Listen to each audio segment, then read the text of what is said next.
नमस्कार।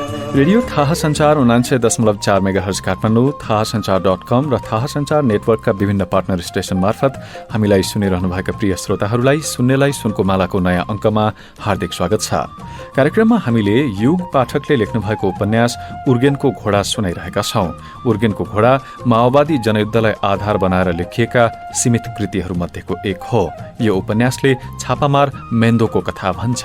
गर्भवती मेहन्दो आफ्नो शारीरिक अवस्थाकै कारण जनयुद्ध छोडेर विश्राम लिन विवश भएकी छे। छोरीलाई जन्म दिएकी मेहन्दो केही समयको आरामपछि राजनैतिक गतिविधिमा संलग्न हुन्छे। आजको अङ्कमा हामी मेहन्दोको डायरीका केही अंशहरू सुनाउनेछौं। सुन्नेलाई सुनको मालामा प्रस्तुत छ उपन्यास उर्गेनको घोडाको 8औं अङ्क। मङ्सिर 7 गते शनिबार।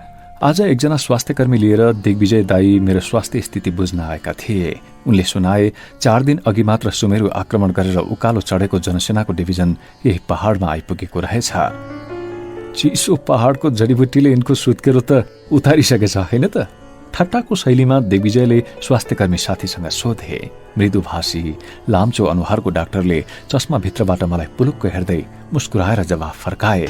सुत्केरी हुनु कुनै रोग लागेको जस्तो होइन नि दाई। यता मलाई भने कता कता लज्जाबोध भइरहेको थियो।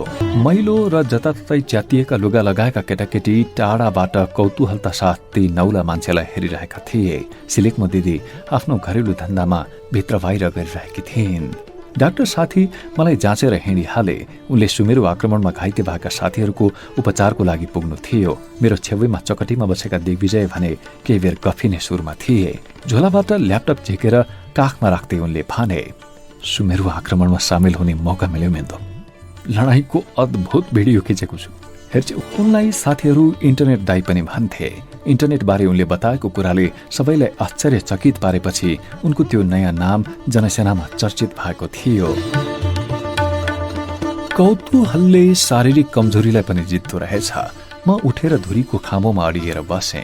अर्धनग्न महिला केटाकेटीको आश्चर्यचकित टफातिर फर्केर दिग्विजयले भने, ल यता हो, तिमी पनि, तिमीहरू सबै आउला, म तिमीहरूलाई फिल्म देखाउँछु, फिल्म। उनीहरू हल्का लाजको स्पर्शमा एक अर्कासित लहसिए। हातहरू लतारेर औंलाहरूको जाली बनाए, तर अडेस लगाएको भित्तोबाट डेग चलेनन्। आधा आधी नेपाली भाषा बुझ्ने सिलेक्मोले तामाङ भाषामा उल्था गर्दै नजिक जान अराएपछि मात्र उनीहरू पाइला नाप्दै आए, तर निश्चित दूरी कायम गरेर उभिए। यता मिलिक्क मिलिक्क गर्दै ल्यापटपको पर्दामा रहस्य खुलिरहेको थियो। 45 टेकिसकेका दिग्विजयको अधवैंशी उमेर उनका विस्फारित ठुल्ठुला आँखाका नानीमा प्रतिबिम्बित भएको थियो। क्रान्ति गर्ने रहर हृदयभरि उमालेर बिताएका 26 ग्रीष्म ऋतु आँखाका कोषमा कालो वक्र बनेर टल्किरहेको थियो। फोल्डर भित्र फोल्डर खोल्दै सुमेरु युद्धको फाइलमा क्लिक गर्ने बेला भएपछि उनले सबैका कौतुकपूर्ण आँखामा चारेर हेरे। उनको दाहिने हातको चोरी औंलो ल्यापटपको टच प्याडमा स्थिर भएको थियो। मूर्तिवत उभिएका केटाकेटीतिर फर्किँदै दिग्विजयले भने, लडाईँ आउँछ नि फेरि यहाँ, ल कोही पनि नडराइकिन हेर्नु है। तामाङ भाषा नजान्नुको लज्जाले थोरै किचिएर उनले अन्तिममा सिलिक्मोलाई पुलुक्क हेरे। सिलिक्मोले केटाकेटीलाई सचेत गराइन्। केटाकेटी झन् उत्सुक देखिए।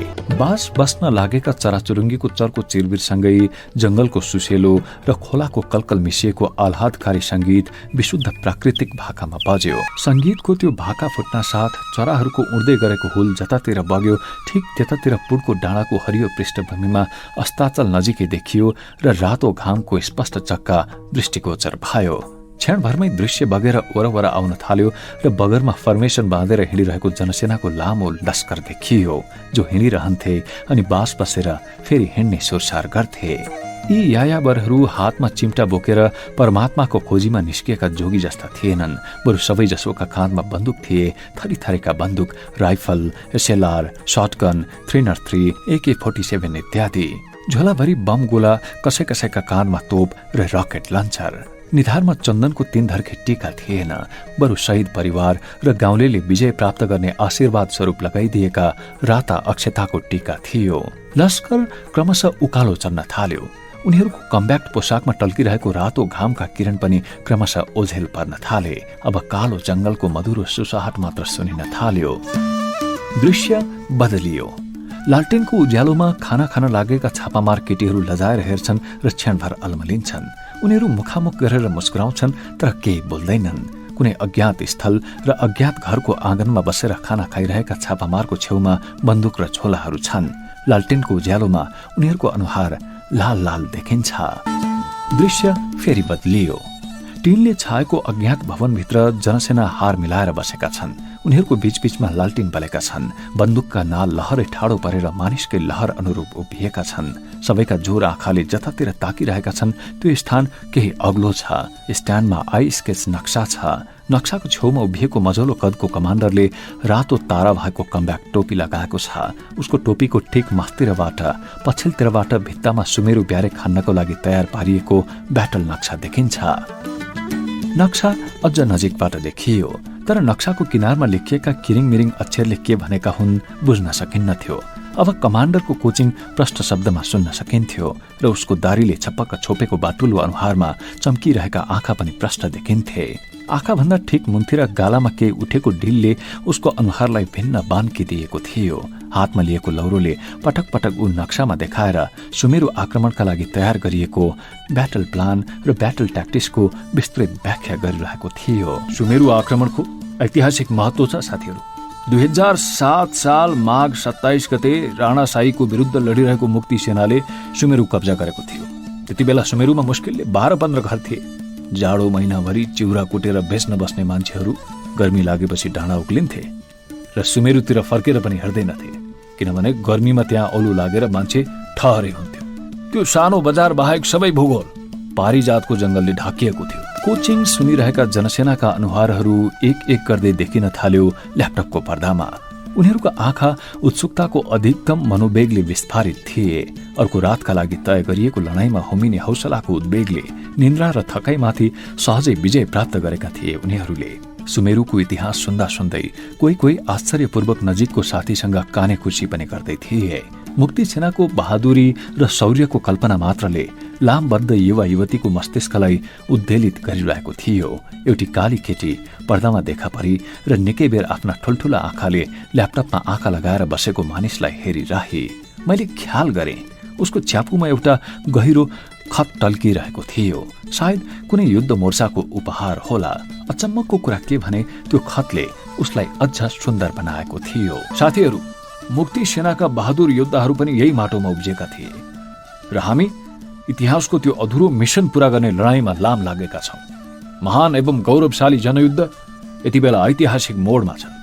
जनमुक्ति सेनाको काँधमा सर्वहारा वर्गको मुक्तिका लागि लड्नै पर्ने र जित्नै पर्ने अभिभार आएको छ।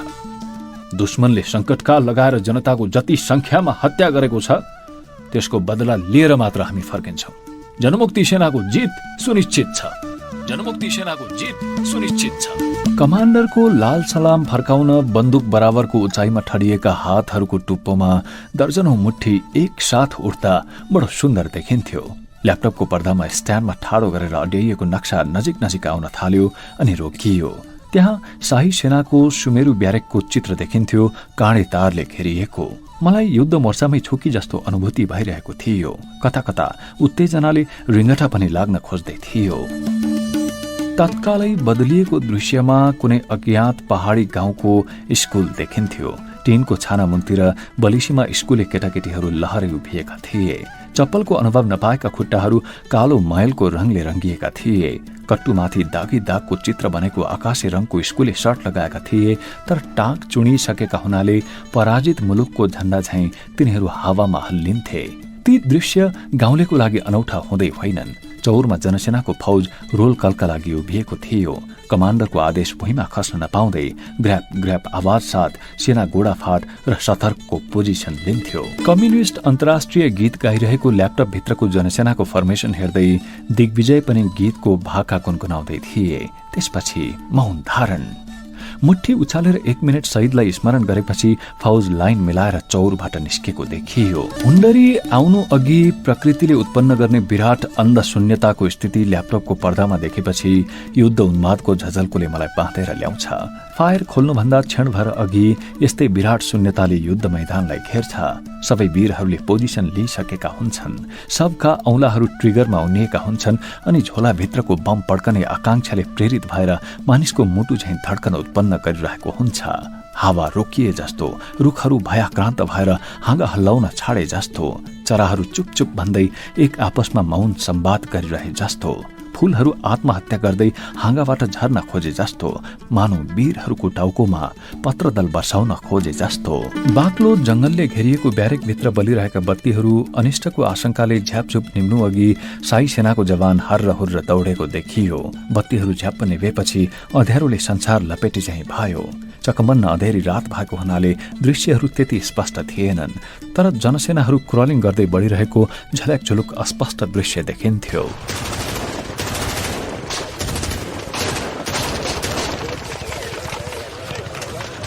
केटाकेटीहरू झसङ्ग भए जब ल्यापटपको पर्दामा आगोका झिल्काहरू उठे र सँगसँगै पटट्टक गोली पड्कन थालेको आवाज सम्पूर्ण मौनतालाई चिर्दै टिनको छानोमा असिना वर्षिए झैं वर्षिन थाले।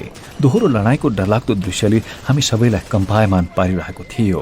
केटाकेटीहरू मेरो छेउैमा टुक्रुक्क बसेकी सिलिक्मोसँग टाँसिन आइपुगेका थिए, तर उनीहरूले ल्यापटपको पर्दाबाट आँखा हटाउन पनि चाहेका थिएनन्।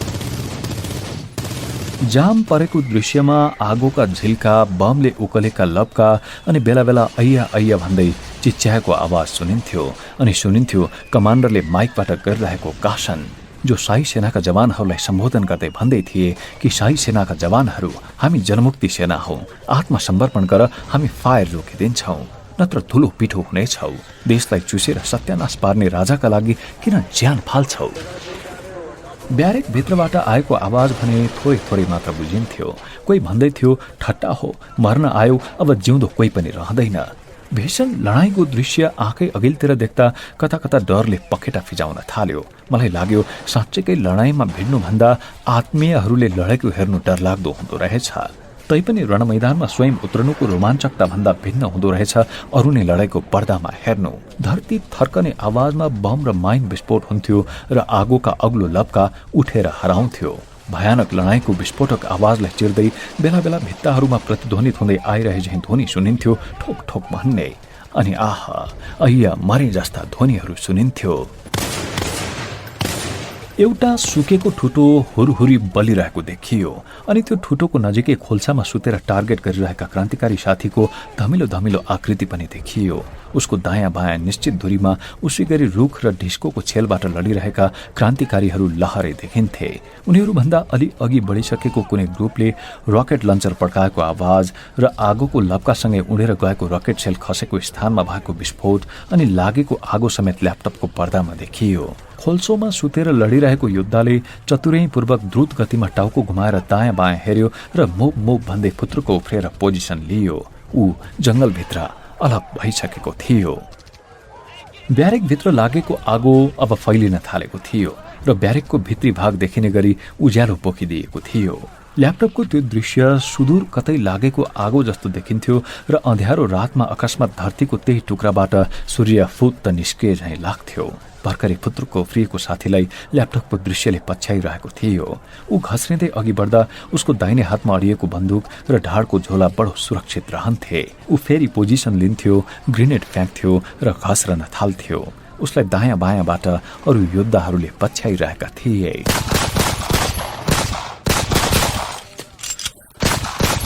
ब्यारेक भित्रबाट फायर अकस्मात रोकियो। चारै दिशामा भइरहेको घमासान युद्ध क्षणभरलाई रोकियो। हातमा वाकीटकी बोकेको अर्को योद्धा ल्यापटपको पर्दामा देखा पर्यो। स्याउलाले सजाइएको कम्ब्याक्ट पोसाक लगाएर दुईटा ठुल्ठुला फेद भएका रुखहरूको कोप्चेरोमा निहुरिएर ऊ वाकीटकीमा कुरा गर्दै थियो। आगोको लपकाको आलोकमा ऊ कालो कालो देखिन्थ्यो। ऊ वाकीटकीमा भन्दै थियो, ठोक्ने, नअड्ने, घुस्ने र फेरि ठोक्ने। पश्चिम आर्क अझै क्लियर भइसकेको छैन। दृश्यले पुनः अघि बढिरहेको योद्धालाई पछ्याउन पुग्यो। मेरो मनमा कुरा खेल्दै थियो। चारैतिर आगो लाग्यो, लडाईँ झन जटिल बन्ने भयो। युद्धकै बीचमा उत्पन्न भएको भयानक सुनसान मिनेटभरका लागि मात्र थियो। फेरि गोला बारुदहरू पड्किन थाले। नजिकै काँडे तार थियो, उसले बम फ्याँक्यो। बम भयानक आवाज साथ नजिकै विस्फोट भयो। त्यही विस्फोट भएको स्थान ताकेर ऊ फेरि अघि बढ्यो र तार काट्न कम्मरबाट कैँची झिक्यो। तार काटेर पन्छाउँदै ऊ ब्यारेकबाट हुत्तिएर आएको गोली लागेर ढाल्यो। कभर गर्दै अरू योद्धाहरू अघि बढे र बमहरूको वर्षा गरे। उसका दायाँ बायाँबाट लड्ने योद्धाहरू धमाधम त्यही तार काटिएको ठाउँबाट भित्र पसेको देखियो। 2 जना स्वयंसेवक पछाडिबाट घस्रिँदै ढलेको युद्ध भए ठाउँ पुगे। बडो कष्ट साथ उसलाई युद्ध क्षेत्रबाट बाहिर ल्याउन ती स्वयंसेवकहरूलाई केही समय लाग्यो। त्यतिन्जेलमा उसको प्राण पखेरु उडिसकेको थियो। उसका खुल्ला आँखा टुलुटुलु हेरिराखेका थिए। उसको दायाँ हातले छाती अझै थिचिरहेको थियो। त्यही हातको किनाराबाट रगतका धारा लागेका थिए। जब ल्यापटपको पर्दामा उसको सम्पूर्ण अनुहार देखियो, म झसङ्ग भएँ। उ त कमरेड बलिदान पो रहेछ। सुदूर पहाडमा घना जंगलभित्र चलेको तालिममा बलिदान र म सँगै थियौं। हामी तालिमका हरेक क्रियाकलापमा सँगै थियौं। ट्रेन्च खन्दा, सुरुङभित्र घस्रदा, डोरीमा झुन्डिएर अग्लो रुखको टुप्पोमा पुग्दा, फराकिला खाल्टा नाग्दा, क्रलिङ गर्दा इत्यादि। ऊ सदैव शहीद बन्ने उत्तेजनाले हुङ्कार गरिरहन्थ्यो। ऊ भन्थ्यो, तिमीहरू सबैभन्दा पहिले म शहीद हुन्छु। दुश्मनलाई भक्काभक ढालेर अघि बढेपछि मलाई कसले रोक्न सक्छ? हामीलाई लाग्थ्यो जुन दिन क्रान्तिकारी बन्ने हिम्मत आयो त्यही दिन मृत्युलाई जितिसकेका थियौं। उसले वास्तवमै मृत्युलाई जितेको छ। उसको नाम बल्ल सार्थक भएको छ, बलिदान। कब्जा भइसकेको ब्यारेकभित्र जनमुक्ति सेनाको सर्च जारी थियो। हात उठाएर उभिएका शाही सेनाका जवान पर्दामा देखिन्थे र अन्त्यमा देखिन्थ्यो मधुरो सूर्योदयसँगै युद्धको विभीषिकाबाट धुवाँ उडिरहेको सुमेरु शहर। कसैले नेपथ्यबाट बोल्यो। सिडिओ कार्यालय, डीएसपी कार्यालय लगायत सम्पूर्ण सरकारी कार्यालय ध्वस्त भए। सबै मोर्चाहरूमा हाम्रो विजय भयो। दिग्विजयले ल्यापटप बन्द गरे। मलाई भने थकाई र प्यासले आँत हरहर भएको याद आयो। सिलिकमो दिदी र केटाकेटीहरू अलमल्ल परेका थिए। नजिकै राखेको लोटाबाट पानी कुट्क्याएर म बिछ्यौनामा पल्टिएँ। मेरो आँखा अघिल्तिरको ढोकामा टक्क रोकियो। मन भरङ्ग भयो। जिउभरि तरङ्ग दौडियो। दलिनमा बलिदानका खुला जोर आँखा झुन्डिएका थिए। मानौ तिनले 21औं शताब्दीभरि हाम्रा मनभित्र र बाहिरका संग्राममाथि नजर लगाइरहनेछन्। पौष 6 गते आइतबार। अस्तिको दिन दिग्विजय दाई फेरि आएका थिए। नेता दिग्विजय भनेको भए पनि हुन्थ्यो, तर औपचारिक जस्तो लाग्यो र उनी मसँग सहोदर दाई जस्तै अनौपचारिक ढङ्गले भिजिसकेका छन्। अनि पार्टीमा नेताहरूलाई दाई वा दिदी शब्दले सम्बोधन गर्ने चलन पनि छ, अनौपचारिक रूपले। उनले आउनासाथ फुर्किएको शैलीमा भने, अरे मेन्दो, थाहा पायो तिमीले, युद्ध विराम भयो। म तङ्ग्रिसकेको छु। उठ्छु र हामी हात मिलाउँछौँ। कक्रक्क हुन्जेल हात मिलाउने उनको बानी अहिले पनि जस्ताको तस्तै छ। करिब 1 महिनापछि उनी म छेउ आइपुगेका छन्। हुन त युद्ध मोर्चामा फर्कने हुटहुटी र छोरीलाई केही दिन अरू दूध पिलाउने लोभ, दुईमा एक छान्ने इच्छाको बीचमा मेरो हृदयमा सङ्घर्ष हुन थालेको थियो। न त आवेगले मात्रै न त भावनाले मात्रै अभियन्ताको जीवन चल्छ। मेरी छोरीलाई कायर आमा दिन म तयार थिएन र हृदयहीन आमा दिन पनि मन थिएन। युद्ध विरामको खबरले मलाई कथा कथा खुसी तुल्यायो। दाई, अनि अब के हुन्छ दाई? म अबोध बालिका झैं सोध्छु। उनी सहजै जवाफ दिन्छन्, अब वार्ता हुन्छ नि। युद्धको भयानक विभीषिकाको मुटुमा आखिर राजनीति त छ मेन्दो। खै दाई, युद्धबाट जित्न नसकेको कुरा वार्ताबाट जितिन्छ त? जितिँदैन मेन्दो, जितिँदैन। उनी ज्योतिषी झैं आत्मविश्वास साथ भन्छन्, वार्ताबाट जित्नका लागि पुग्ने गरी हामीले युद्ध लडेकै छैनौँ। हामी बल्ल रणनीतिक सन्तुलनमा पुग्दैछौँ, स्ट्रेटेजिक इक्विलिब्रियम, अर्थात् हामी उनीहरूको बराबरीमा पुग्दैछौँ। दाइ, रगतको कोटा चुक्ता गर्न पनि पुगेको छैन, होइन? म जोसिन्छु। भावनाले युद्ध चल्दैन मेन्दो। परिस्थितिको सही विश्लेषणका आधारमा हामी हाम्रो योजना बनाउँछौँ। वार्ता अवधिभर हामी युद्धको तयारी गर्छौँ र रणनीतिक आक्रमणको श्रृङ्खला सुरु गर्छौँ। रणनीतिक आक्रमणले नै हामीलाई राजनीतिक रूपमा पनि विजय गराउँछ। अन्ततः राजनीतिक सत्ता प्राप्त नगरी सर्वहारा वर्गको जित पनि हुँदैन नि मेन्दो। उनी प्रशिक्षणको भाकामा मलाई सम्झाउँछन्। हिउँ सबै पग्लेर सिद्धिसकेको छ। सेताम्मे पहाडका गहिरो खोज र खोपिल्टामा मात्र हिउँका ढिक्का जमेका छन्। हामी आँगनमा छौँ। बङ्कर भित्रबाट चिहाइरहेको सैनिक झैं देखिने ढुङ्गामाथि बसेका छौँ। सिलिकमो दिदी हाम्रो कुराकानीकै बीचमा आँगनमा उक्लिएकी छन्। तल कान्लामा खेतीपातीको काम गरेर आएकी उनको देब्रे हातमा कोदाली छ। दिग्विजयले टक्र्याएको लाल छलाम लजाएर फर्काउँदा उनको मुस्कानमा सिंह पृथ्वी मुस्कुराए झैं सिंह मनमर टल्किन्छ। यो वार्ता धेरै लामो चल्दैन मेन्दो, ढुक्क भए हुन्छ तिमी। दिग्विजय दाई भन्छन्, हामी छिट्टै अझ ठुलो युद्धमा जान्छौँ। संसारभरका सर्वहारा वर्ग हाम्रो युद्धबाट आशावादी भएका छन् मेन्दो। सगरमाथाको टुप्पोमा लाल झण्डा फहराउँदैछ भनेर सारा संसारले थाहा पाइसकेको छ। हामी 21औं शताब्दीमा नयाँ चमत्कार गर्दैछौँ। पर क्षितिजमा उर्गेनको घोडा घाँस चर्न लागेको छ। मेरा आँखाहरू अनायास त्यो दृश्यमा पुग्छन् र टक्क अडिन्छन्। पुर्खाहरूले हारेको लडाईँ जित्न अझै बाँकी नै छ। मनमनमा भन्छु, याम्बु कब्जा गरेपछि मात्र उर्गेनको घोडाले मलाई छान्नेछ। त्यो दिनसम्म उर्गेनको घोडाले कैयौं पुस्ता पुरानो मेरो जातिको रक्ताम्य इतिहास सम्झाइरहनेछ। याम्बु अर्थात् राजधानी कब्जा गर्ने अन्तिम उद्देश्य साँचेर हरेक जनसेना लडाईँको सुदूर पहाडी मोर्चामा सामेल हुन्छ। आफ्ना साथीहरू शहादत भएको दृश्य आँखै अघिल्तिर हेर्छ तैपनि हच्किँदैन। आफू शहादत हुने क्षण कल्पना गर्दा म पनि उत्तेजित हुन्छु, दुखी होइन। अनि दाई, याम्बु कब्जा गर्ने दिन कहिले आउला दाई? अनायासै मुखबाट भुत्केको प्रश्नले म आफै चकित हुन्छु। विशेषतः याम्बु शब्दको प्रयोगले दिग्विजय दाईले पनि सचेत तुल्याइदिन्छ। जातैको कुरा गर्ने हो भने उनी बाहुनका छोरा हुन्। भलै क्रान्तिकारी बनेकै दिन उनको जात समाप्त भइसकेको थियो। तर हामी उत्पीडित जातिबाट आएकाहरूको लागि जातको प्रश्न सुसुप्त मनको यथार्थ भइदिन्छ। हुन त हामीलाई जातीय मुक्तिको पाठ यही आन्दोलन र यही लडाईँले नै सिकाएको थियो। अब याम्बु शब्दको प्रयोग गरिहाल्यो मेन्दो, तर ठिक समयमा गर्यो। कहिले नबिर्सनु, जातीय मुक्तिको सवाल जहिले पनि वर्गीय मुक्तिको मातहत हुन्छ। हरेक जातिभित्र उत्पीडक र उत्पीडित वर्ग छ, तर खास जातिहरू जातकै कारण शोषणको शिकार भएको यथार्थलाई सम्बोधन गर्न पार्टीले जातीय मुक्तिको कुरा उठाएको हो। उनले सबै नेताहरूले दोहोर्याइरहने कुरा दोहोर्याए। त्यो विषयमा मलाई कुनै शंका पनि थिएन। तर याम्बु कब्जा गर्न चाहने अवचेतनभित्र तामाङलाई सयौं वर्षसम्म हेपेर पतेराले धान चुसे झैं चुसेर समाप्त पार्ने राजतन्त्रलाई चिहानमा पुर्याउने आवेग थियो। अब पार्टीले रिङ क्षेत्रको लागि छुट्टै खालको योजना बनाउँदैछ। रिङ क्षेत्र भनेको याम्बु उपत्यकालाई चारैतिरबाट रिङ जस्तो आकारमा घेर्ने क्षेत्र, अर्थात् तिम्रो भाषामा तामसालिङ भने हुन्छ त्यसलाई। रणनीतिक प्रत्याक्रमणमा रिङ क्षेत्रको ठूलो भूमिका हुन्छ मेन्दो।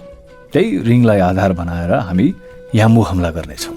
दिग्विजय दाई आफ्नो कुरामा आइरहने आरोह अवरोहकै तालमा हात पनि हल्लाइरहेका छन्। गम्भीर भावमा कुरा गरिरहँदा उनको निधारमा मुजा पर्ने र फुक्ने भइरहन्छ। यति बेला पनि भइरहेको छ। यो रिङ क्षेत्रमा सबभन्दा धेरै र ऐतिहासिक रूपले बसोबास गर्दै आएको जाति तामाङ नै हो। यस क्षेत्रका तामाङहरूलाई तामाङ मुक्ति मोर्चामा समेट्ने, तामाङहरूकै बाहुल्य रहने सेना बनाउने र तामाङहरू नै अधिकांश रहने गरी सम्पूर्ण जनवर्गीय संगठन निर्माण गरेर यस क्षेत्रमा दोहोरो पाइला टेक्नुपर्छ। तिम्रो काम आज मेन्दो। अब युद्ध मोर्चामा पछि झौला। अब केही समय तिमीले राजनीतिक काम गर्नुपर्छ। गाँठी कुराले मलाई चिमोड्छ अनि याम्बु कब्जा गर्ने कल्पना मात्रले उल्लासमय हुन्छ मन। उर्गेनको घोडा अझै घाँस चरिरहेकै छ। उर्गेन कतै माछा मार्न पो गएको छ कि? उर्गेनको घोडाले मलाई पछ्याउन थालेको 8 वर्ष भइसक्यो। यो 8 वर्षमा इचोङ गाउँ उजाड भएर फेरि बौरिएको छ। यस बीचमा म जम्मा 3 पटक गाउँ गएको छु। पहिलो पटक गाउँ जाँदा मेरो कम्ब्याक्ट पोसाकमा आँखा काढेर हेर्दै आमा निकै बेर रोएकी थिइन्। दोस्रो पटक गाउँ जाँदा सानो भाइ हलक्क बढेको देखेर म चकित भएकी थिएँ। तेस्रो पटक गाउँ जाँदा शहीद कमरेड बलिदानको सम्झनामा गाउँमा गेट बनेको देखेर भाव विभोर भएकी थिएँ। ढिँडोको डल्लो सागसँग निल्दै दिग्विजय दाई मधुर आवाजमा बोलिरहेकी छन्। म छोरीलाई काखमा हल्लाउँदै उनको कुरा सुन्दैछु। कम्युनिस्ट आन्दोलनमा सम्पूर्ण जवानी खर्चिसकेको हुनाले उनका हरेक कुरा सिद्धान्त र अनुभवको गहिराईबाट उत्पन्न हुन्छन्। जनयुद्ध सुरु हुनुभन्दा पहिलेदेखिका सपना छन्। जनयुद्ध सुरु भएपछि गुमाएका सहयोद्धाका कहानी छन् र जनयुद्धको आश्चर्यजनक विकासका गुत्थीहरू छन्। उनलाई खुसी यसकारण लाग्छ कि अनुमान गरे भन्दा 10औं गुणा बढी तीव्र वेगमा जनयुद्धले फड्को मारेको छ। पुराना क्रान्तिकारी साथीहरू बाटैमा हराए, कति शहीद भए, कति युद्धको भयावह यथार्थबाट डराएर भागे, कति बेपत्ता भए, कति जेल परे। अनुभवहरू सँगालेर किताबै लेख्ने उनको मनसाय देखिन्छ। अब जनयुद्ध निर्णायक मोडमा पुगेको छ मेन्दो। बलेसीमा हात छुट्दै दिग्विजय दाई भन्छन्, युद्धमा होमिसकेपछि रगत त बग्छ। आज भेटेका साथीहरू भोलि शहीद भइसक्छन्। युद्ध सुरु गरेपछि युद्धले नै दोहोऱ्याउँदो रहेछ मेन्दो। मृत्युपत्रमा हस्ताक्षर गरेर हिँडेपछि मृत्युसँग डराउने कुरो पनि भएन। तर अब धेरै रगत बग्दैन हेर। हामीले बनाएको इतिहासले नै हामीलाई पुग्नुपर्ने ठाउँमा पुर्याउँछ। लोटा राखेर रुमालले मुख पुस्दै उनी अँगेना छेउ राखेको चकटीमा बस्छन्। अँगेनामा भरभराउँदा कोइलाहरू छन्। उनी अगुल्टोले कोइला चलाउँछन्। चटचट आवाज निकालेर कोइला पड्किन्छ। चुलोको तातोमा हात सेकाउँदै उनी खैनी मार्न थाल्छन्। रिङ क्षेत्रको भूगोल, जनजीवन, पार्टी कमान्ड, जनसेना र जनवर्गीय संगठनहरूको ठोस ठोस निर्णय भएर आएपछि रिङ क्षेत्र विशेष क्षेत्र बनेको छ। पार्टीले रणनीतिक प्रत्याक्रमणका लागि रिङ क्षेत्रलाई विशेष परिभाषासहित नयाँ भूमिका दिएको छ। विशेष योजना अनुरूप नै पार्टीको विशेष कमान्ड, जनसेनाको विशेष फर्मेसन, जनवर्गीय संगठनहरूको विशेष स्वरूपहरू निर्माण भएका छन्। याम्बुलाई घेरा हाल्ने यो जति आश्चर्यजनक योजना यसअघि कसैले सुनेको पनि थिएन। नयाँ योजनाले पार्टीमा नयाँ रक्त सञ्चार भएको छ भनेर भेटिए जति साथीहरू खुसी हुन्छन्। दिग्विजय नै रिङ क्षेत्रमा बसेर विशेष कमान्ड हेर्ने पार्टी इन्चार्ज भएर आएको हुनाले मलाई सजिलो पनि भयो। मैले अनुरोध गरेँ, उनले टार्न सकेनन्। जिल्ला स्तरीय पार्टी कमिटीमा जोडिएर मैले पनि भूमिका पाएँ। लामो समय जनसेनामा काम गरेकोले राजनैतिक काम गर्ने ढङ्ग राम्रोसँग सिकिसकेको थिइन। सुत्केरी हुनुभन्दा अघि केही समय पार्टी संगठनमा काम गरेको थोरै अनुभव थियो, तर त्यो नयाँ योजनाका लागि पर्याप्त थिएन। युद्धबाट युद्ध सिक्दै जनयुद्ध हुन्छ भने राजनीतिबाट राजनीति सिक्ने प्रयोग पनि हुन सक्छ। मैले निश्चय गरेँ युद्ध मैदानमा फिर्ता हुनुभन्दा अघि म जनतासँग घुलमिल भएर राजनैतिक काम गर्ने ढङ्ग पनि राम्रैसँग सिक्नेछु। सिलिक मलाई फुर्सद हुँदा त छोरी उनकै जिम्मा हुन्छे। उनीसित छोरी असाध्यै रत्तिएकी पनि छे। सिलिकमोको काखमा पुगेपछि ऊ मलाई चटक्कै भुल्छे र आफ्नो भकुलले गालामा रौनक भरेर उसीसँग जिस्किरहन्छे। सिलिक मलाई कामको चटारो हुँदा भने ढाडमा छोरी बोकेर म कार्यक्षेत्रमा उत्रने गर्छु। रिङ क्षेत्रमा तामाङ जातिको भूमिका सबैभन्दा मुख्य हुने पार्टीको संश्लेषण छ। त्यसैले म दिनहुँ तामाङ बस्तीहरूमा पुग्छु। तामाङ भाषा जान्ने हुनाले मलाई जनतासँग कुरा गर्न सहज पनि हुन्छ।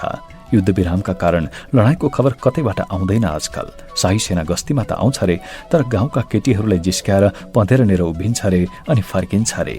जनसेना पार्टीसँग जोडिएर शहीदहरूको सम्झनामा डिजाइन गरिएका विविध अभियानमा हिँडेको छ।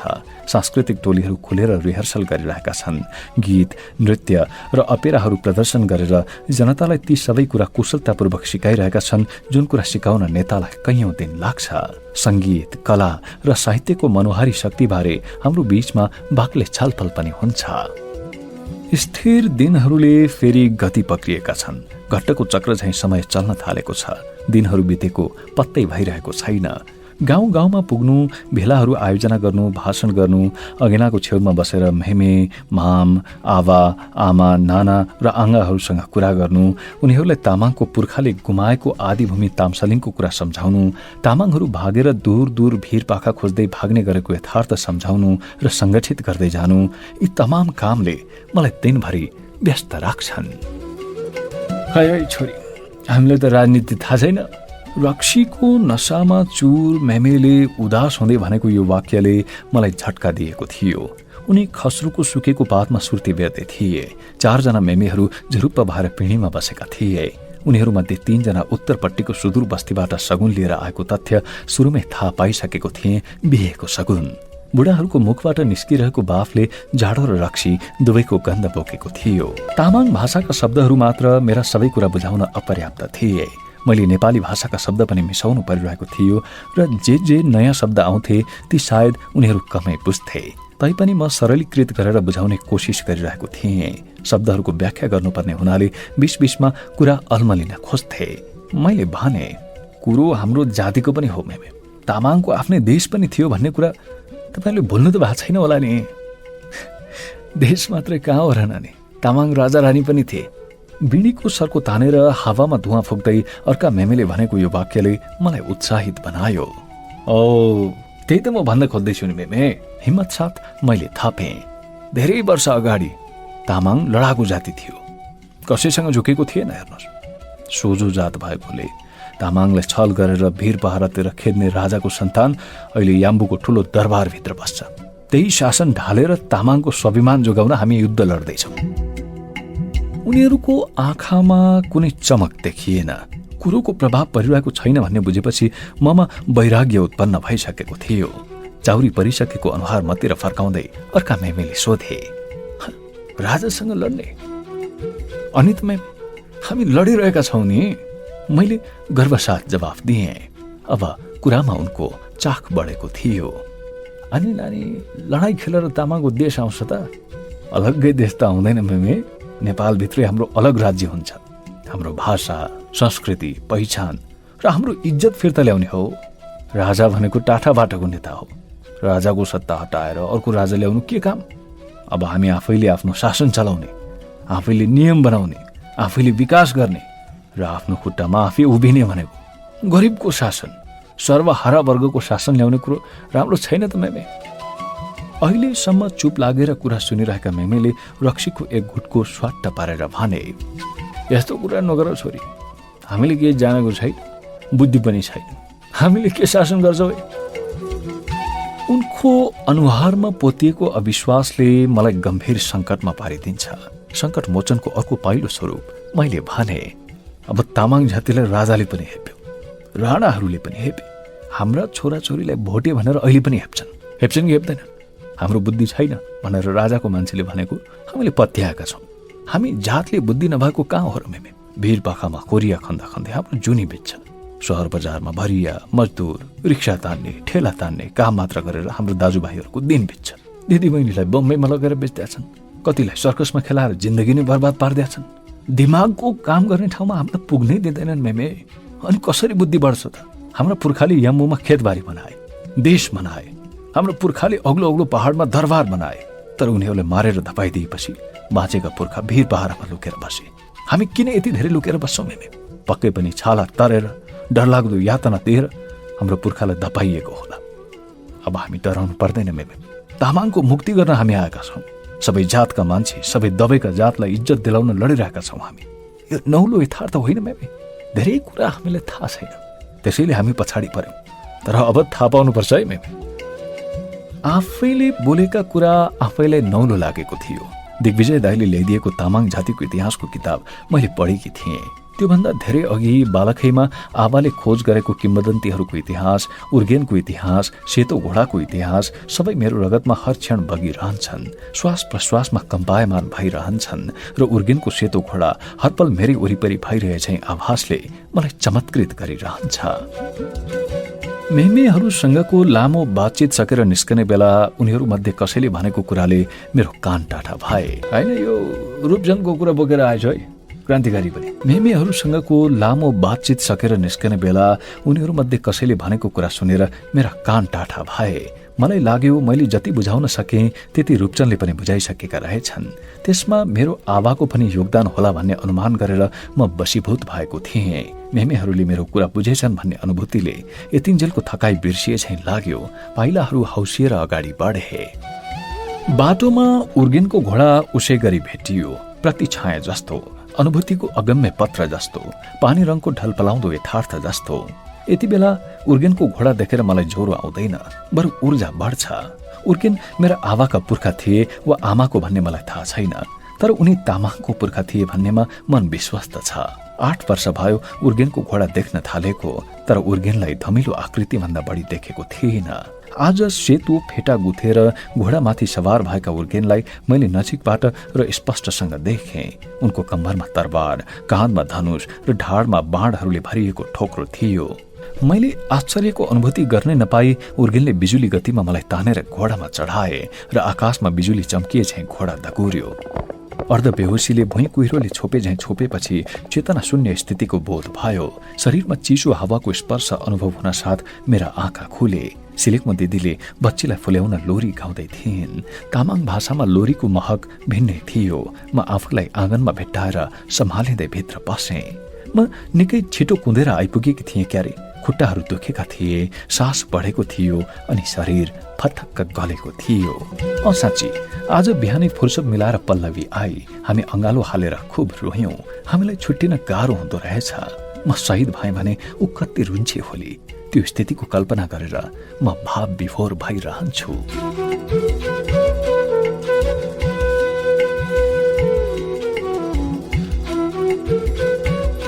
पौष 21 गते सोमबार। डायरी लेख्दा हृदय पोखिन्छ। बाँझो जमिनमा सिँचाइ गर्छ र नयाँ टुचाहरू उमार्छ। आजकल डायरी नलेखी निन्द्रै लाग्दैन, तैपनि सधैँ लेख्न कहाँ पाइन्छ र? अब मसँग सुत्केरो समय पनि त बाँकी छैन। कामहरू छन्, हतारोहरू छन्। छोरीलाई छाती चुसाउँदा चुसाउँदै हृदयमा लेख्न मन लागेको कुराको बाढी उर्लिएर आउँछ। अहिले पनि उसलाई सुताउने बित्तिकै कलम समाएको छु। आजको डायरी एउटा कथा जस्तो हुन जान्छ भन्ने मलाई थाहा छ। भोलिका दिनमा कसैले यो डायरी पढ्यो भने यसलाई कथा मात्र भन्ठान्ला जस्तो पनि लाग्छ। तर बितेको केही दिनमा यो अनकन्टार पहाडमा जे भयो त्यसको बोझ अहिलेसम्म मेरो हृदयमा विशाल हिमाल झैं बसेको छ। मेरो आँखा अघिल्तिर एक एक घटना प्रकट भएका छन् र मलाई लाग्दैछ ती सबै घटना सत्य नभइदिए हुन्थ्यो।